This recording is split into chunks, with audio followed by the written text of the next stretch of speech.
স্বাগত একুশে বিজনেসে দর্শক, আমি সারাত হাবিব সেতু রয়েছি আপনাদের সাথে, স্বাগত জানাচ্ছি। এবং এখন রয়েছে দেশের অর্থনৈতিক পরিস্থিতি নিয়ে বিশেষ আলোচনা। আর এই আলোচনার জন্য আমাদের স্টুডিওতে আজকে যোগ দিয়েছেন policy think and economic research সেন্টারের চেয়ারম্যান মোহাম্মদ মাজেদুল হক। দর্শক, একুশে বিজনেসের এই অংশটি আপনারা দেখছেন আলোক হেলথ কেয়ার অ্যান্ড হাসপাতালের সৌজন্যে। আলোচনায় যেতে চাই। মাজেদ ভাই, আবারও আপনাকে স্বাগত জানাচ্ছি। একদম আমরা আজকে যে সংবাদ দিয়ে শুরু করেছিলাম সেই সংবাদ থেকে শুরু করি। আমরা বিনিয়োগ করার নিয়ে আপনিও হতাশ ছিলেন, আমিও হতাশ ছিলাম, সাধারণ মানুষও হতাশ ছিল। গতকাল একটা চায়নার জন্য একটা বিশেষ ইকোনমিক জোন করা হলো, যদিও 16 প্রজেক্ট 10 বছর পরে হলো, সেগুলো পরে। কিন্তু অর্থমন্ত্রী একটা গুরুত্বপূর্ণ কথা বলেছেন যে 30টির মতো কোম্পানি তাদের সাথে ইতিমধ্যে চুক্তির কথা বলেছেন এবং 1 লাখ কর্মসংস্থান হতে পারে। কিভাবে দেখছেন বিষয়টিকে? হ্যাঁ, এটা তো একটা খুব ভালো একটা উদ্যোগ। নতুন সরকারের যে প্রথম যেটা যাত্রা শুরু হলো এবং দেশবাসী দেখলো যে আমাদের সাথে চীন আসলো বিনিয়োগ করতে। চীন কিন্তু আপনার আমরা আশ্বস্ত হলাম যে চীন আসছে, আরও হয়তো দক্ষিণ কোরিয়া আসবে, জাপান আসবে। বিষয় হলো যে দেখেন যে বিনিয়োগ পরিবেশ আমরা কিন্তু এখনো পর্যন্ত অনেক পিছিয়ে আছি। আপনার কম্পেয়ার টু পিয়ার ইকোনমি, আপনি যদি গ্লোবাল স্টেজের কথা যদি চিন্তা করেন, এখনো পর্যন্ত আমরা অনেক পিছিয়ে আছি। মানে এখনো পর্যন্ত যেটা বলা হয় যে দক্ষিণ এশিয়ার ভিতরে কিন্তু বাংলাদেশ আপনার অর্থনৈতিক মানে প্রবৃদ্ধির জন্য খুব দ্রুত বর্ধনশীল অর্থনীতি, এটা নিয়ে কোনো সন্দেহ নাই। বাট বিনিয়োগের দিকে কিন্তু আপনার বাংলাদেশ কিন্তু মানে খুব উগান্ডার থেকেও পিছিয়ে, উগান্ডা থেকে পিছিয়ে যেখানে রয়েছে। সুতরাং আমার হচ্ছে যে এফডিআই টু জিডিপি রেশিও কত, আপনার 0.5% নিচে এখনো পর্যন্ত, যেখানে ভিয়েতনাম 4% 5%। তাহলে আমার যেটা হচ্ছে যে হ্যাঁ, চীনা প্রতিনিধি আসছে, চীনা কোম্পানি আসছে, এটা খুব ভালো উদ্যোগ। কিন্তু এটার পাশাপাশি আমার যে ইউরোপের যে দেশগুলো রয়েছে, নেদারল্যান্ড রয়েছে, দক্ষিণ কোরিয়া রয়েছে, জাপান রয়েছে, তাদেরকে আসলে আমাদেরকে আকর্ষণ করার ব্যবস্থা করতে হবে। চীন রয়েছে। তাহলে দেখা যাচ্ছে যে বিনিয়োগের পরিবেশটা যদি আমরা এই মুহূর্তে যদি আমরা মানে আমরা শুরু করেছি, আমরা তো এখন ইনভেস্ট বাংলাদেশ নাম দিয়ে আমরা তো পার্লামেন্টে পাশ করে আমরা নতুন করে একটা যাত্রা শুরু করেছি, এটা খুব ভালো ভালো উদ্যোগ।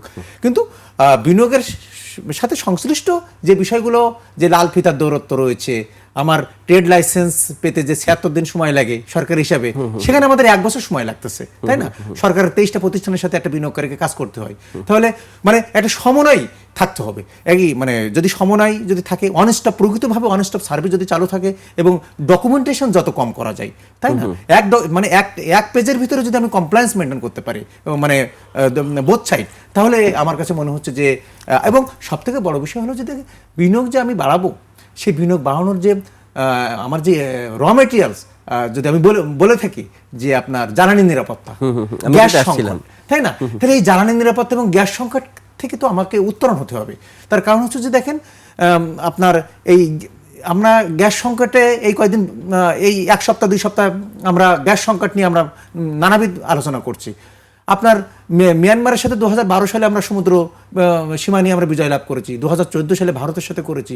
ঠিক আপনার 1,18,000 বর্গ কিলোমিটার আমরা এরিয়া পেয়েছি, এক্সক্লুসিভ ইকোনমিক জোন পেয়েছি। সেই এক্সক্লুসিভ ইকোনমিক জোনটাকে আসলে আমরা ব্যবহার করতে পারিনি। খুব দুঃখজনক একটা সংবাদ।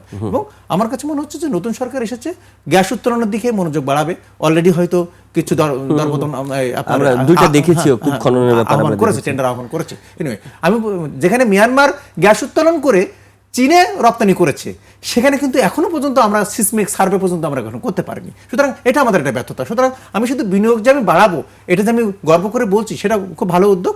কিন্তু এটার পাশাপাশি যেটা করতে হবে, কর কাঠামো থেকে শুরু করে আমার যে আমলাতান্ত্রিক যে জটিলতা রয়েছে, লাল ফিতার যে দৌরত্ব রয়েছে, যে দুর্নীতি রয়েছে, এগুলোকে। আরেকটা বিষয় হলো দেখেন, আজকেরই একটা রিপোর্ট, সেটা হচ্ছে যে বিনিয়োগ যে বাড়বে সেটা কিভাবে, সেটা হচ্ছে আমাদের ঋণমান এস&পি গ্লোবাল ঋণমান নির্ধারণকারী প্রতিষ্ঠান এস&পি গ্লোবাল, সেটা আমাদের কিন্তু আজকে স্থিতিশীল থেকে আমরা নেতিবাচক করেছে। সুতরাং এই বিষয়গুলোকে, এই ইন্ডিকেটরগুলোকে আসলে বিনিয়োগকারীরা কিন্তু দেখে, অবজার্ভ করে, তারপরে কিন্তু তারা বিনিয়োগ সিদ্ধান্ত গ্রহণ করে। এই বিষয়গুলোকে আমাকে দেখতে হবে। যে আপনি এক্সক্লুসিভ ইকোনমিক জোনের কথা বলছেন, আমি ভুল না করলে মে মাসে তো বিদ্যুৎ জ্বালানি মন্ত্রী একটা অফশোর খুলেছেন, মানে টেন্ডার খুলেছেন, যদিও এখন পর্যন্ত আমরা 1 মাসে, আমি ব্যক্তিগতভাবে সচিবালয় তাকে জিজ্ঞেস করেছিলাম, এখনও বিনিয়োগকারী সেভাবে পাওয়া যায় না। আপনি গ্যাস সংকটের কথা বলছিলেন। এই মুহূর্তে আমরা যে কোনো বিষয় নিয়ে আলোচনা করি না কেন, আমাদের অর্থনীতি তো অনেক বেশি হাউস হোল্ড বেস। আমরা আসলে ঘরে সুখে থাকলেই, আলু পটল সস্তায় পেলে আমরা রিল্যাক্স ফিল করি। কিন্তু এই মুহূর্তে একটা জ্বালানি সংকট রয়েছে এবং গ্যাসের দাম, এই যে কিছু একটা সংকট হইলে এইটার দাম বাড়বে, এই জন্যই সংকটটা হচ্ছে, মানুষের এই পারসেপশনটা তৈরি হয়েছে এবং অনেকেই মনে করছে যে এরপরে মনে হয় তেলের ক্রাইসিসও হবে, যদিও সরকারের পক্ষ থেকে জানানো হয়েছে আগস্ট পর্যন্ত তেলের সংকট নাই, গ্যাসেরটা তারা স্বীকার করেছে এবং সেটি একটা দুর্ঘটনার কারণে তারা বলছে।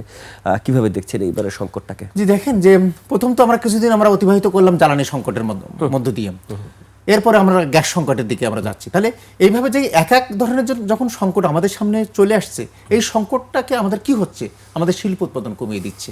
আমরা যে বিদেশি বায়ারগুলোকে আমরা হাতে পাচ্ছি না, আমরা সঠিক সময়ে আমরা কিন্তু পণ্য সরবরাহ করতে পারছি না। তাহলে যেটা দেখা যাচ্ছে যে আমার বাংলাদেশের অর্থনীতি আমার কাছে মনে হয়েছে যে এখন, এবং মনে হয় মানে এটা ভিজিবল যে এখন একটা ফাঁদের ভিতরে পড়ে গেছে। কেমন ফাঁদের ভিতরে পড়ে গেছে? কারণ নিম্ন প্রবৃদ্ধির হার, উচ্চ মূল্যস্ফীতি, বিনিয়োগের পরিবেশ স্লথ। তাহলে আপনার এই মুহূর্তে বাংলাদেশকে আসলে যেটা করতে হবে, আপনার জ্বালানি নিশ্চয়তা বাড়ানোর জন্য আপনার পলিসিগত দিক থেকে, নীতিগত দিক থেকে যত দ্রুত সিদ্ধান্ত নেওয়া দরকার, এই ধরনের সিদ্ধান্ত গ্রহণ করতে হবে। আরেকটা বিষয় হলো যে দেখেন, কেন আমরা সমুদ্র সীমায় গ্যাস উত্তোলন করতে যাই নাই, কেন আমরা বিমুখ ছিলাম, এই সমুদ্রের ভিতরে যে সম্পদগুলো ছিল সেই সম্পদগুলো আমরা ইউটিলাইজেশন করতে পারিনি, উত্তোলন তো দূরে থাক। সেটা হচ্ছে যে আমরা যে জ্বালানি নীতি দীর্ঘদিন ধরে ছিল, সেটা হচ্ছে যে আমদানি নীতি। তাহলে আমাদের যে নীতিগুলো করেছি, সেই নীতিগুলো আমরা কিন্তু এখন কয়লা এবং আপনার এলএনজি আমদানি করতে বছরে 60,000 কোটি টাকা খরচ হয়। তাহলে আমার এটা ফরেন এক্সচেঞ্জ রিজার্ভের উপর আমার চাপ বাড়ছে। তাহলে আমি যদি আমি যে জ্বালানি নীতি করেছি, সেই নীতি যদি আমি আমদানি নির্ভর না করে যদি আমি নিজস্ব সক্ষমতা আমি অর্জন করতাম, তাহলে তোমার ফরেন এক্সচেঞ্জ রিজার্ভ আমি $50 বিলিয়ন আমি দেখতে পেতাম, তাই না? আমার একটা স্ট্রেংথ থাকতো। তাহলে 20% সেভ করতে পারলে 12,000 কোটি টাকা অনেক বড় বিষয়। আরেকটা বিষয় হলো যে দেখেন, যে বাংলাদেশের অর্থনীতিতে হচ্ছে যে আপনার আমি বলবো যে আপনি তৈরি পোশাকের উপরে নির্ভর করছেন, এটা একটা খাত যেটা 84% আনছে, আর একটা খাত হচ্ছে যে আপনার রেমিটেন্স। তাহলে আমার বৈদেশিক মুদ্রার মজুদ যেটা, সেটা তো দুইটা খাতের উপরে নির্ভর করছে। আচ্ছা, আমার তো এখন বাংলাদেশের অর্থনীতি আপনার ঋণ নির্ভর অর্থনীতি পরিণত হয়ে গেছে। তাহলে আমি যে ঋণগুলো পরিশোধ করব, আমার তো বৈদেশিক মুদ্রার মজুদটাকে আমাকে স্টেবিলাইজ রাখতে হবে, তাই আমাকে তো খুব প্রবৃদ্ধি ভালো রাখতে হবে সেখানে, না হলে তো আমি সামনের দিকে আমি একটা চ্যালেঞ্জের ভিতরে পড়বো, অনেক দেশ যেটা পড়েছে। ঋণের কথা বলছিলাম, ঋণের কথা যখন বলি তখন তো আমাদের নিজেদের অভ্যন্তরীণ ঋণের কথাটাও সামনে আসে। 5,88,000 কোটি টাকার ঋণ খেলাপি জমে গেছে।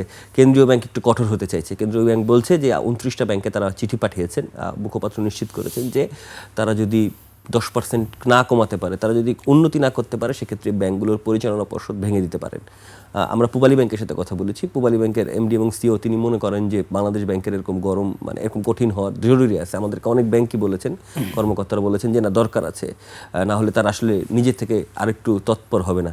কিন্তু এই ইফেক্টটা যে 5 ব্যাংকে সব লুট হয়ে গেছে, এই একটা কথা সম্মিলিত ইসলামী ব্যাংকের গ্রাহকদেরকে এখনো রাস্তায় রেখেছে।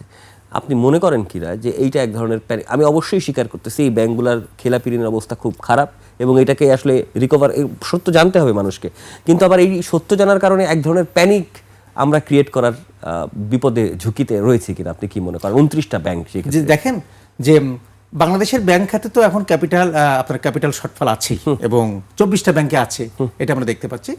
এবং যেটা দেখা যাচ্ছে যে দক্ষিণ এশিয়ার ভিতরে তো এখন অ্যাভারেজ যে ক্যাপিটাল সংরক্ষণ হার, সেটা তো বাংলাদেশ এখন মাইনাস ঋণাত্মক পর্যায়ে রয়েছে।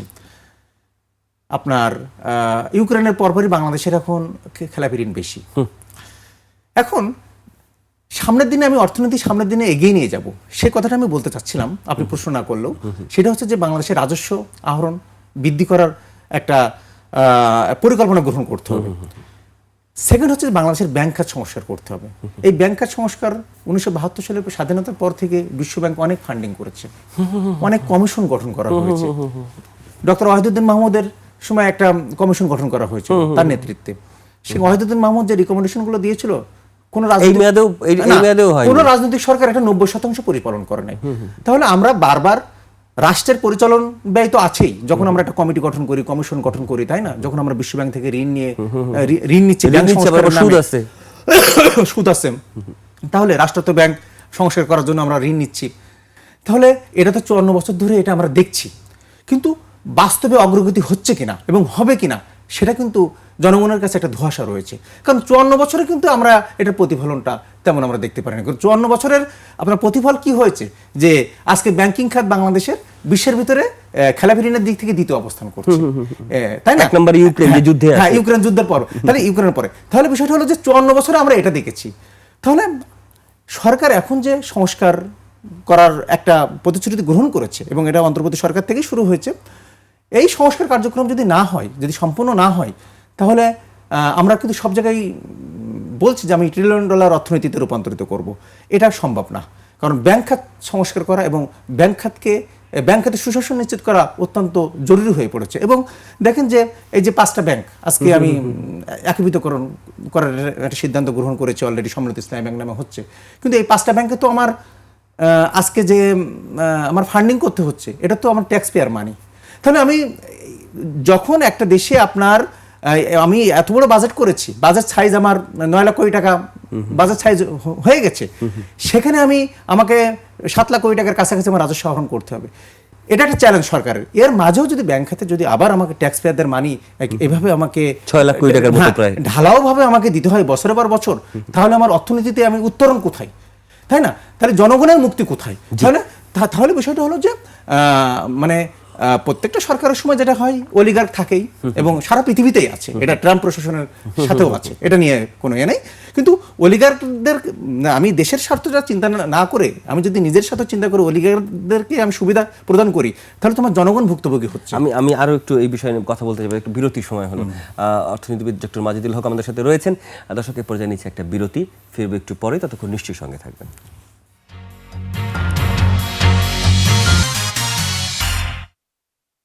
আবারও স্বাগত একুশে বিজনেসের সঙ্গে আছে আমি সাদাত হাবিব সেতু। দর্শক, বিরতির আগে দেশের অর্থনৈতিক পরিস্থিতি নিয়ে কথা বলছিলাম policy think and economic research সেন্টারের চেয়ারম্যান মোহাম্মদ মাজিদুল হকের সঙ্গে। প্রিয় দর্শক, একুশে বিজনেসের এই অংশটি আপনারা দেখছেন আলোক হেলথ কেয়ার অ্যান্ড হাসপাতালের সৌজন্যে। আলোচনায় ফিরতে চাই। বিরতিতে যাবার আগে 29 ব্যাংকে চিঠি পাওয়ার ব্যাপারে বলছিলেন। আপনি বলছিলেন যে কি হচ্ছে, যে মানুষের টাকায় কি আমি করের টাকা দিয়ে এই ব্যাংকগুলোকে কতদিন বাঁচায় রাখবো এবং এই অর্থনীতি কতটুকু টিকে থাকবে? হ্যাঁ, সেটাই তো আমাদের বছরের পর বছর দেখা যাচ্ছে। প্রতি বছর বাজেটে ব্যাংক খাতের জন্য কিছু অংশ রাখা হয়।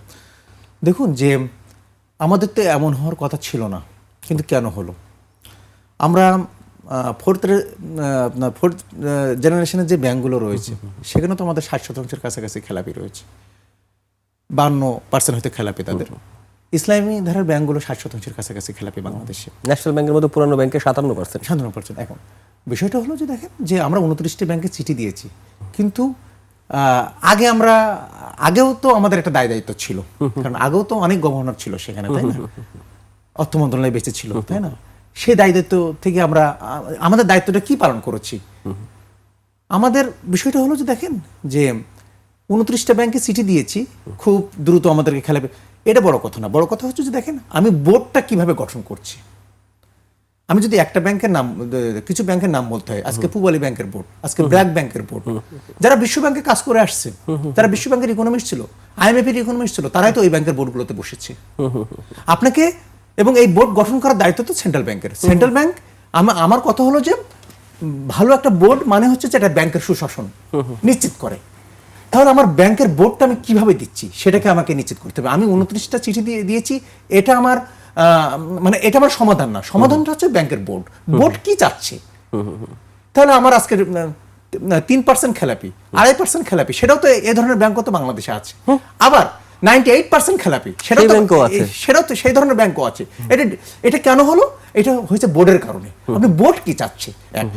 দ্বিতীয় নম্বর কথা হলো যে দেখেন আমাদের যে আমরা বলেছি যে খেলাপি ঋণ উদ্ধারে আমরা কোম্পানি গঠন করব, আমরা অ্যাসেট ম্যানেজমেন্ট কোম্পানি গঠন করব। গতবার মনিটারি পলিসি স্টেটমেন্ট আমি এটা দেখলাম। অ্যাসেট ম্যানেজমেন্ট কোম্পানি গঠন করার জন্য সেটা আমাদের খুব দ্রুত পদক্ষেপ নিতে হবে। যদি বাইরের কোনো কোম্পানি নিতে চাই, দেশেও যদি কোনো কোম্পানি নিতে চাই, সেটার খুব দ্রুত এই পদক্ষেপগুলো নিতে হবে।